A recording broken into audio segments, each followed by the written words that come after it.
exactly. No, I think well, it was just the summary was already important, right? Because when we talk about consultancy, right, or even coaching nowadays, this is the way I stand. Like I see a lot of people that they read a lot of books and they're just vomiting whatever, Oh yeah, and the whatever they read. facts, Yeah, that's fine. yeah, and Well, it's not fine, but yeah, that exists in the world. yeah, yeah. Because well, the barrier to get into coaching or consultancy in that way, right? And I put air quotes in there because that, as you know, this is not really the kind of work, right?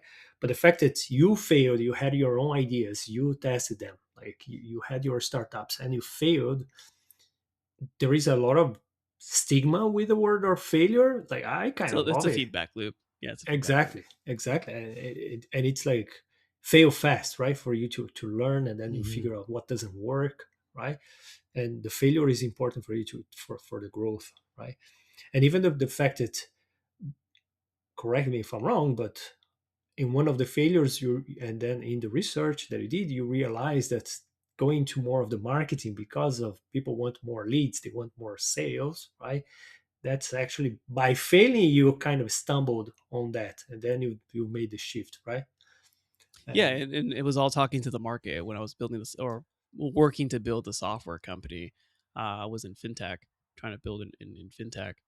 Um, a lot of the people were like, "Oh, we need this, this, and this." I'm like, "Okay, that may not make sense." So then we shifted another market in healthcare. I'm like, "They want this, this, and this, and we want more leads in marketing." I'm like, "Huh, interesting." So it's just talking to people, and services tend to be the lowest barrier of entry to to provide a service. But yeah, just talking to people and figuring out what do you want, why is it valuable. Let me see if I can fulfill that. And usually I have to fix a lot of the sales issues, a lot of bad positioning or legacy positioning, meaning people are confused about what you do and they actually don't really care about what you do. For example, like this was fresh off my mind. I was on a call yesterday. Selling websites. Who cares about a website? No one really wants a website anymore. No one cares about a website. And if you hear me, I'm going to say a lot of very strong terms. I'm not sure if it's hyperbolic, but it's very strong terms. But the whole point is for us to have a lesson behind that term or that point, because yeah, no one cares about your service. No one cares about my service. They care about what's the outcome that it's going to provide for them. So I work to position the company and the offerings to marry that transformation. Instead of selling services, we sell an outcome or some sort of transformation or new level of thinking or belief or self-identity. And that's very meta, but that's I think where services is going. And then from there, I work on, well, what's the back end? How do you fulfill? How do we increase lifetime value? I think now I'm a little bullish, but I think now with a lot of the AI augmentation and a lot of the opportunity that we have, I think some companies, not all, and service providers and consultants, we can create lifetime value that is the lifetime of the company that we're serving, which is kind of crazy to think about. So are we creating a software? Not really, but it's modeling what works in SaaS. So then I look at what are we able to build on the back end? Who do we need? What team members? What operations? Also, which AI agents and workflows should we be building? What should we not be building? And working through that because this is really new territory. And then on the back end, and again, I'm building myself, so I can only help people do what I'm doing, which is why we chatted before this. I'm buying new computers, do all these things like crazy stuff just to figure out what can we apply. And then on the back end, it's always the leadership piece. It doesn't matter if agents are going to be fulfilling some of the lower level work. You're still going to be transacting with humans, working with humans, and leading. If you only lead yourself, you're still going to be leading yourself. You can actually do it better. You can actually now train it where it can be yeah, 200% because we have limited energy. Like if you were to ask, so when I develop growth plans for, like, I actually develop strategy for clients. Like when you come to me, I'm like not winging it. I'm like, okay, let me study the market. Let me study your offers. Onboarding to work with me is like 8 hours. Some people take 12 hours. Okay. So like, I'm not here just to be like a cookie cutter copy paste thing. I literally come in like, here's how we're going to run the show. Here's how we're going to shift a few things. Here's what needs to happen. Here's what I would recommend. Um, but sometimes you get tired. Sometimes like I don't want to do that research. Oh, I want to look up these things in Clay. I don't want to get these integrations going. Like sometimes you're like, that's a lot of work. This thing never gets tired. It's only the cost of compute and energy. So that's something to think about. So you can actually do 200%. So the question now is, I don't want to just replace and augment what you're doing. I want to create net new. And that's where a lot of people are missing out. It's like, oh, yeah, what used to take me 100 hours now takes me 20 hours. Great. You save that time. That's a starting point. But what's the net new value that you can create? Because if you have, and again, an agent is essentially you have an LLM, and there's different types of actual models that I'm learning about that's kind of wild. I don't even know how to explain them. But right now we have LLMs, which are large language models, which are predictive models. They vectorize text and they're able to predict based on what's going on, and it's pretty standard. So you have the LLM, and an agent is essentially just that with access to tools, context, and can self-review work if you tell it to. Okay, and it can actually now produce like end outcomes. Like if you need a spreadsheet or you need a doc, it'll produce it for you, which is pretty sweet. Um, you can work with any frontier lab. They all have their own taste.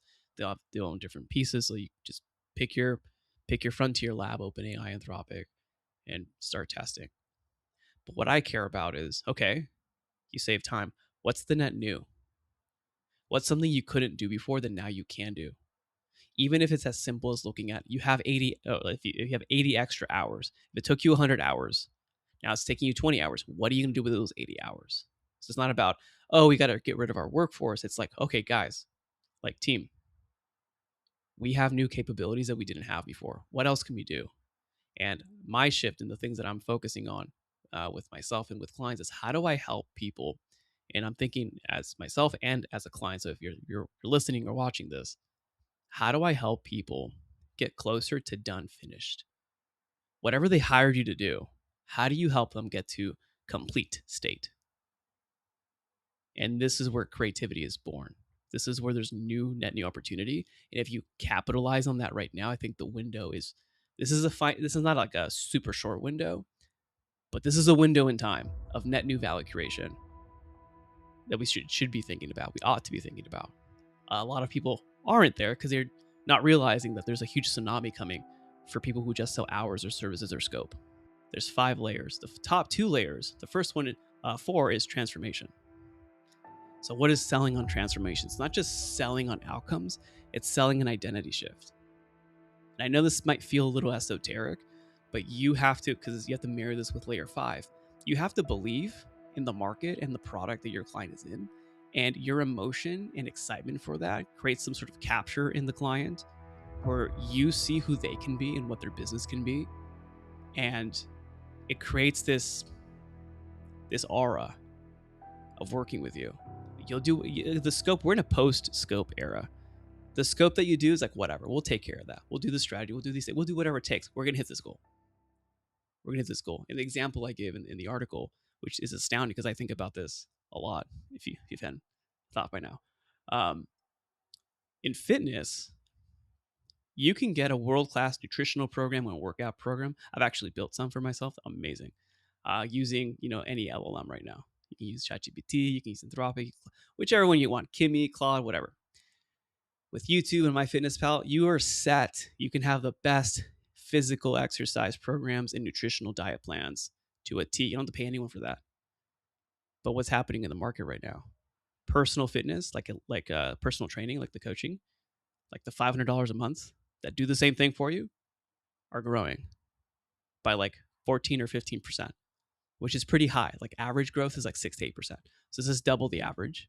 And they're going to grow to like a $60 billion industry, 60 billion, from 40 something billion to 60 over the next 3 or 4 years. It's ridiculous. Why? Why is that happening? If I can get all the stuff for free and the knowledge for free, why are people still paying for personal trainers or for coaches $500 a month just for fitness? Because it wasn't about the information. It's about becoming the kind of person that eats right, that lifts. They're buying to become that person. They're buying an identity shift. And if you can't see how you can do that with your company, you can do it. There's multiple ways to apply this. Reach out if you need support with that. Then the top is the belief. And belief is a mix of you betting on the industry. You're betting because you believe in it, and you also believe in the person. Because AI can give you a beautiful deck. It can create a 20 slide deck, beautiful, on brand, client ready, remove the M dashes, looks beautiful in your tone and writing. But AI doesn't carry the consequences. You do. You're there when the numbers don't hit. You're there when things go awry. You're there where in month 2, nothing's working, but you're going to help the client push through because you believe that in month 3 or 4, things are going to turn around. You're there when the going gets rough. AI cannot believe in you. That's very important to sell on that layer of belief. There's also a contagious attraction when you believe already something about a market. I got on a call, was paired with a call last week of a gentleman selling in healthcare, and he's selling like a diagnostic tooling and able to have people on the field deploy. The people on the field run their own business. They're independent contractors, and they run services to deploy, like support, get the diagnostics, and ship it back to the master software company. And I was like, oh, I personally already believe in that market. I'm like, that's only going to grow. It's going to be in hot demand. This is super exciting. And for some reason, I'm like, oh, I work with, consultants or agencies, anyone selling services. Because I transfer that belief, he's like, oh, you could actually help us. I'm like, what? I only do this. Like, no, these guys do services. They do all this stuff. Like, and it wasn't because I'm some sort of genius. It was because I truly believe that industry, that service in particular, is only going to skyrocket. AI can't do that. And obviously, you got to marry that with data. Obviously, like, is the industry growing? Can you throw a rock in the industry, and are you going to hit a winner? So there's obviously data analysis that has to happen. But I already knew it. Like, I already believe in that market. So there's multiple layers and subsets of belief, but that's the top tier that you can sell for your service. Because if you noticed, my services didn't matter in that conversation. They didn't care what I did. They cared, can you help us get to where we want to go because you believe in this thing? Then the services and the scope becomes whatever it needs to be for the client to win. But the client doesn't have to know that the services and the scope are just like little tools in your tool belt that you've refined over the years. So I've been talking a lot, but that's the services stack in a nutshell. 5 layers. You're selling at a different layer. AI is taking down the first 2 layers currently. It might take judgment, but it's not going to take transformation or belief. Yeah. And to be honest, when you sent me the article, I think those 2 layers, I think it was a mix of them, right? That's when I summarized as the human part, right? Of you believing in Mm. your client, you believe in their space, right? That's that's kind of like what I thought. It's like that's the human part. That's kind of our Mm-hmm. value, because you can train an agent to be your accountability partner that will kind of like, you give the tools, they're going to check in with you every single day, send a message on WhatsApp or whatever you hang out, right? Like, for you to kind of talk. You can even develop an app that will pop in your mobile. It's like, oh, Yeah. like, how is it going, right? But that thing of like the certainty that you give to your client that when things get rough, we're gonna hold hands, and I've been there.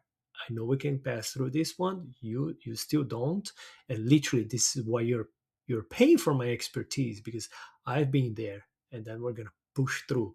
This is the time where we have to hold our breath, because it's gonna be tough, right? But we're gonna Yeah. push through. I think that from the article they sent me, I'm like, okay, like, this is it. And that's where I wanted to talk to you about it, right? Because all these conversations about the technical conversations about AI and how to build these systems and automations, It's going to and get easier you and know easier. It's going to get easier and easier to do exactly, it. That's the problem. yeah. That's And that's there a is good the, thing, and it's the problem.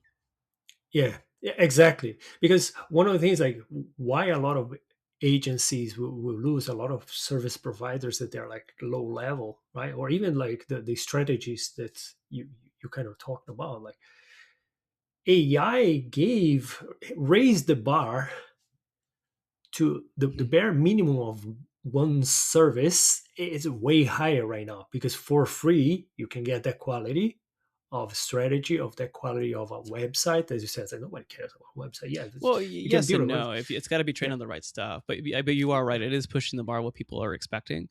And the one note that I want to just still add to your point on the human belief part is that there's something in physics that it just astounds me. Like, honestly, there's something incredible about human thought and reality that in physics, when you observe an atom, it behaves differently than not observed being observed. Just think about that. the observer effect. Yeah. This is like a studied thing. Yeah. The same thing happens when you are working with another human. They'll behave differently. Some of my clients are taking significant swings for the fences and winning. I can't guarantee that for everyone, by the way. Just like that, compliantly, like I can't say, if you work with me, you're gonna win. But like some of them are taking risks and doing actions that they wouldn't do before, and that AI can't do that because AI is bits. It's bits on a computer. It is not atoms. I honestly think that we're going back to craft, where you have one CEO and you have maybe 2 to 3 other elite practitioners who are operators and operate the agents. And then you have the agents executing on work. And then the people who have actually done that work with judgment and taste help handle that. And then the top level executive focuses on transformation and belief with the clients. And a lot of the fads out there, like get out of founder led sales, I honestly think this is only going to come back. Founder led sales is going to come back and be very important and pivotal. And it's going to be client relationships and deep client relationships. And in my opinion, that's a pretty nice, that's just my experience. And in my humble opinion, this is not a recommendation, but I think it's a pretty sweet setup. You got maybe max 5 employees, 8 employees, maybe, but you're able to do the work of 20 to 30 employees, in some cases, maybe 40. And that's not an exaggeration either. Like that's a legit thing. Um, I wouldn't say 50. That might be too much, but you could probably take on 20 to 30 employee work with a team of 5 to 8. They're using agents. They're augmenting. You're selling on the services like the judgment, transformation, and belief level, and you're pricing effectively. And with a team like that, with higher margins, better workforce, you could probably take home. Well, I'm not going to promise a number, but a nice chunk of change with 12, 15 clients, maybe 12, just to keep it light, because you're going to have a relationship with each of them, and I think that's very manageable. Um, like if I can do that, it's like anyone could do that. So that being said, I think we're going back to craft. I think and again, I can be challenged on this, and I'm open to like different ideas of how to grow and scale this kind of agency. But I think even if you scale to like multiple subcraft agencies, so you have multiple principals and then multiple 3 to 5 people working under that person or with that person who are experts. Yeah, you can grow like a pretty sizable agency, but we're going to have to go back to craft, where there's T-shaped practitioners. They're really good at a lot of things, but their specialty is one thing, and they go deep in that one thing, and they're able to leverage agents and AI and have that cohesive workflow. Um, and I don't think that's theory. Like I've been preaching that since we did it in 2019, 18. Because the profit models that I design for services and agencies and consultancies are with that idea in mind. So this is it. I'm just so happy that we can increase profitability with that model. Well, I'm gonna give an example from a friend of mine. Right, he was hired. He was senior, right, and suddenly there was some conflict in there. They kind of like put him on the side. They started to give him some jobs that nobody wanted to do.